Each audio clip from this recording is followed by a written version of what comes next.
አሰላሙ አሌይኩም ወራህመቱላሂ ወበረካቱሁ ድና የተከበራችሁ የቻናሌ ተከታታዮች እንዴት ናችሁ? ከኔ ጋር አልሐምዱሊላህ ረቢል ዓለሚን።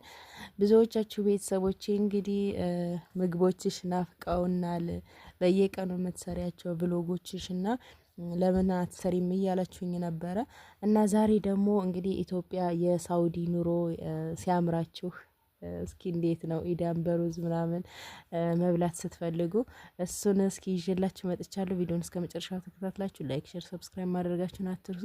እዚህ ጋር መጀመሪያ በጧት ነው የተነሳው ከፈጅር በኋላ ያው ልጄን ትምህርት ቤት ለመሸኘት ማለት ነው። እንደምታዩት ሽንኩርት እያቁላላሁኝ ነው። ዛሬ መኮረኒና ቂጣ ፍርፍር ነው የምትወስደውና ያው በጧት ተነስቼ ስራዬ እንግዲህ ይሄ ነው። ብዙ ጊዜ ያው በየኩሽና ስራዎችን ስለሆነ ማሳያችሁ። ከዛ እዚህ ጋር ሽንኩርቴን እየጠበስኩ ነው። መኮረኒን አልቆልኛል እንግዲህ አጥልያለሁኝ ማለት ነው። ከዛ እዚህ ጋር ሽንኩርቴን በደንብ ጥብስ አድርጌ አበስላለሁኝ። እኔ መቅሎን የምጠቀመው ለቂጣ ፍርፍሩም ለመኮረኒውም ነው። ሁለት ብረት ድስት እንደዚህ ጥጄ አላቁላለም፣ ምክንያቱም መኮረኒውንም በቀይ ስለሆነ የምሰራው ማለት ነው። እንደነገርኳችሁ ከዚህ በፊት ብዙ ጊዜ ነግራችኋለሁ። ልጆች በቀይ ነው የሚወዱት ብዙ ጊዜ በርበሬ የገባበት እና ለዛ ነው። በጎን ደግሞ ቂጣዬን እጋግራለሁኝ መቅሎ እስከሚቁላላልኝ ድረስ። ውጭ ላይ ነው ደግሞ የምጋግረው ቂጣውን ማለት ነው። እንደምታዩት በእንጨት በምድጃ አንድጃለሁኝ እንጨት ማለት ነው። እዚህ ጋር ነው የምጋግረው ቂጣውን። በስቶቡ ሲሆን ይቆይብኛልም አንዳንድ ጊዜ ጧት ብዙ ፓወር አይኖረውም ስቶቡም እና ደግሞ በዛ ያለ እስከ ቁርስ ለመጋገር ከፈለኩኝ እዚህ ጋር ነው ውጭ በብረት ምጣድ መጋግረው በእንጨት እዛም ይቆይብኛል። ሶብ ላይ ምጥዳትም እንትን ጣዋዋ ትንሽ ናትና ሰፋ ያለ ቂጣ ትጋግርልኝም በሚል እዚህ ጋር እንደዚህ አድርጌ ጋግራለሁ። እንደምታዩት አንደኛ ቂጣዬን እንግዲህ ገለበጥኩኝ። ትንሽ እንትን ብሏል፣ እሳቱ በዝቶበታል መሰለኝ፣ ቀንበር ብሎብኛል። ከዛ እዚህ ጋር ደግሞ ሁለተኛ ቂጣ ጋገርኩኝ። የሚገርማችሁ ብርዱ ውርጩ አትጠይቁኝ። በቃ አሁን ጠር እየገባ ስለሆነ በጣም ነው የሚባረደው። በቃ አትችሉትም። እኔ ወላይ በጣም ነው እንትን የሚለኝ፣ ብርድ አልችልም፣ በጣም እንትን ይለኛልና ብቻ አልሐምዱሊላህ ሁሉንም ተቋቁማችሁ ትሰራላችሁ። እንደምታዩት ቂጣዬ ጆሮ አድርጌላታለሁኝ። እንዴት ነው ድሮ እናቶቻችን እንድንበላ ምናምን እንጀራ ላይ ጆሮ ያላት እንጎቻ ናት ምናምን እንባላላ። ማን ነው የሚያስታውሰው? እና እኔም ጆሮ አድርጌ ጋግሬ ያለሁኝ። እንዳጋጣሚ ነው ነገሩ፣ ያው ላስታውሳችሁ ብዬ ነው። እና እዚህ ጋር ሁለት ቂጣ ጋግሬ ያለው አሁን የመጨረሻ ይሄ ይቀረኛል። ከዛ ቶሎ ብዬ ወደ ቤት የገባና ቤቴን ዝግት አደርጋለሁ። ከዚህ በኋላ ያለው ስራ የቤት ውስጥ ነው የሚሆነው። በጣም ነው ውጩ በቃ ትንሽ ከፈት ካለ ቤት ውስጥ ሆናችሁ ራሱ በጣም ነው የሚያንሰለስለው። ብቻ አልሐምዱሊላህ። ከዛ እዚህ ጋር አቁላልቼ ጨርሻለሁ። መቁላዬ በደንብ ሆኖ በስሎልኛል። ከዛ ግማሹ እንደነገርኳችሁ ወደ መኮረኒ ነው የማደርገው፣ ግማሹን ደግሞ ወደ ቂጣ ፍርፍር። እንደምታዩት መኮረኒውን አዘጋጅቻለሁኝ። የቀረው ደግሞ ቂጣ እንደዚህ ቆራርሼ አስገባዋለሁኝ። በጣም ነው የሚጣፍጠው። ሞክሩት፣ ወላሂ በጣም ተወዱታላችሁ። እኔ ቂጣው ላይ ማለት ቂጣውን ስጋግር ትንሽዬ ስኳር አደርግበታለሁኝ እና የተወሰነ ማርማር አይነት ነገር እንዲል ማለት ነው። እና እንደዛ አድርግና መቅሎ ጋር እንደዚህ አድርጋችሁ እንትን ስትሉት ዋው በጣም ነው የሚጣፍጠው። ማሻአላ ተወዱታላችሁ። እንደዚህ አድርጋችሁ አረብ ቤት ብትሆንም በርበሬ ካላችሁ ሞክሩት።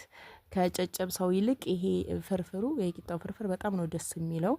በጣም ጣዕም አለው ማለት ነው። ከዛ ቁርሳችን እንበላለን። ልጅንም ወደ ትምህርት ቤት ሸኘሁኝ።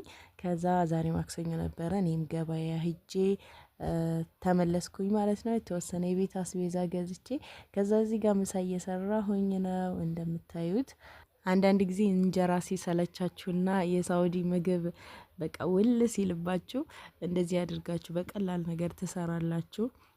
ያው ብዙ ጊዜ እኔ ኢዳምና ሩዝ በጣም ነበር የምወደው አረብ ሀገር ሁኜ በጣም ከምንም በላይ ማለት ነው። ከዛ እዚህ ጋር ኢዳምና ሩዝ እስኪ ልስራ ብዬ እየሰራሁኝ ነው።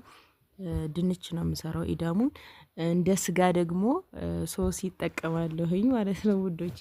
ያው የደሃ ስጋ ነው ሶሲ እንጠቀማለሁኝ። ከዛ ድንች ጨምሬ እሰራለሁ። ይሄንም በጣም ነው የምትወዱት፣ በጣም ይጣፍጣል። ኢትዮጵያ ስትመጡ ትሞክሩታላችሁ ማለት ነው። እዚህ ጋር ሩዜን እየሰራው ነው። የተለያዩ የሩዝ ቅመሞች አድርጌበታለሁኝ። ከዛ በደንብ ሽንኩርቴን እጠብሳለሁኝ። ከዛ እኔ የማደርገው ሩዙን እጨምርበታለሁ ካጠብኩ በኋላ መቅሎ ላይ ማለት ነው። ከዛ እንዲንተከተክልኝ አደርጋለሁኝ መቅሎ በደንብ ሩዙን እንዲገባው ማለት ነው። ያው ይሄን ብላችሁ ብዙ ጊዜ ውሃውን ከጨመርን በኋላ ውሃው ሲፈላ ነው ሩዙን የምንጨምረው። እኔ ግን የማደርገው መቅሎ ጋራ ሩዙ እንደዚህ አድርጌ አስገብቼ ከተጠበሰልኝ በኋላ ነው ውሃ የምጨምርበት ማለት ነው። እንደዛ ሲሆን በጣም ይጣፍጣል።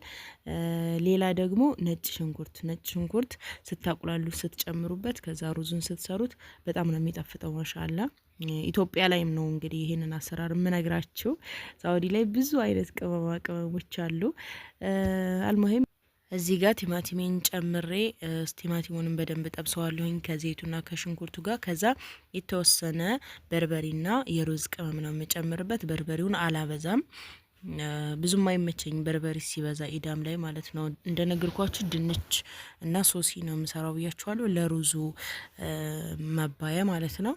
ከዛ እንደምታዩት ከታትፍ ያለሁኝ ድንቼን። አሁን መቅሎ በደንብ ብስል ስላለልኝ ይጨምርበታለሁኝ። አብሮ እንዲጠበስ አድርገዋለሁኝ ድንቹን እንዲበስልልኝ ማለት ነው። መጀመሪያ እዚህ ጋር የምጨምረው ሶሲውን በኋላ ጨምረዋለሁኝ። በነገራችን ላይ ድንች ብቻውንም ብትሰሩት እንደ ኢዳም ለሩዝ መባያ በጣም ነው የሚጣፍጠው። ግን ሶሲ ደግሞ እንደ ስጋ መጨመር ከፈለጋችሁ ደግሞ የደሃ ስጋ ነግሬያችኋለሁኝ፣ ሶሲ ትጨምሩበታላችሁ ማለት ነው። ሁለቱም ሲገናኝ በጣም ነው የሚጣፍጠው። በጣም ቆንጆ ጣዕም አለው። ይህንንም እንድትሞክሩት ሁሉንም ኢትዮጵያ ከመጣችሁ ነው ወላሂ ነው የምላችሁ። በጣም ያምራችኋል እዛ ውጭ ያለ ምግብ ማለት ነው። አሁን ልክ እናንተም የኢትዮጵያ ምግብ በጣም ነው የሚያምራችሁ። ልክ እንደሚያምራችሁ ሁሉ ኢትዮጵያ ከገባችሁ በኋላ ደግሞ በቃ ውጭ ሀገር ያለ ምግብ ያ የለመዳችሁት ሩዝ ስትበሉ የነበረው ብሩስ ምናምን ሁሉ ይመጣባቸዋል ሀገር ከገባችሁ በኋላ እና ይሄ ነገር ያለ ነው። እዛ ሆናችሁ እዚህ ያለ ይናፍቃችኋል። እዚህ ሆናችሁ ደግሞ አይመስላችሁም። አሁን ላይ ምነው ሀገሬ በገባሁ እንጂ ምናምን ከእንጀራ ውጭ ምናምን ትላላችሁ። ግን አንዳንድ ጊዜ እንደዚህ ያምራችኋል እና ሲናፍቃችሁ በቀላል መንገድ ሰርታችሁ እንደዚህ መመገብ ትችላላችሁ። በጣም ቆንጆ ነው። ማሻላ ይጣፍጣል። እኔ በነገራችን ላይ በጣም ነው የምወደው። እዛ ሙኝ እንደነገርኳችሁ ኢዳምና ሩዝ ነው በብዛት የምፈልገውና እንደዚህ አድርጋችሁ ሰርታችሁ እንድትሞክሩት።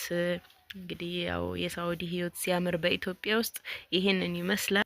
ያው ነገ እናንተ መታችሁ የምትኖሩትን ህይወት ነው እያሳየዋችሁ ያለሁት። በቤታችሁ ውስጥ ለልጆቻችሁ ምን እንደምትሰሩ፣ እናንተ ለራሳችሁ ምን እንደምትሰሩ፣ ምን እንደምታደርጉ እንግዲህ የኔን ቪዲዮ ካያችሁ ያው ኢትዮጵያ መታችሁ እናንተም እንደዚህ ነው የሚለውን አሳያችኋለሁኝ። እናንተም ይሄን ስሪልኝ የምትሉትን አስተያየት ኮሜንት ላይ ያስቀምጡልኝ ማለት ነው። ኢንሻአላህ የማደርጋቸውን ነገሮች ለእናንተ ይጠቅማል ብዬ ያሰብኩትን ነገሮች እንድታስታውሱት የፈለኩትን ነገሮች ይዤላችሁ እመጣለሁኝ።